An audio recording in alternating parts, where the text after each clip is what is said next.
కొంచెం ఇష్టం కొంచెం కష్టం. మట్టిలో దొరికిన మాణిక్యాలండోయ్. మా వారు నేను సడన్గా అలా వెళ్తూ ఉంటే దొరికాయనమాట సింహాచలం రోడ్లోని.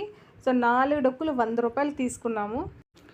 ఢిల్లీలో ఉండడం కాదు కానీ ఇలాంటి హోమ్లీ ఫుడ్స్ అన్నీ ఎంత మిస్ అయ్యామో తెలుసా అండి.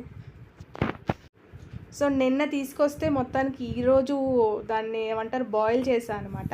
అయ్యో అడగటం మర్చిపోయాను, మీలో ఎంతమందికి ఇలా బాయిల్ చేసుకొని తినడం ఇష్టమా, లేకపోతే కొంతమంది ఫ్రై చేసుకొని తింటారు రోస్ట్ లాగా. సో అలా ఇష్టమా చెప్పండి, కామెంట్ సెక్షన్లో షేర్ చేయండి నాకు.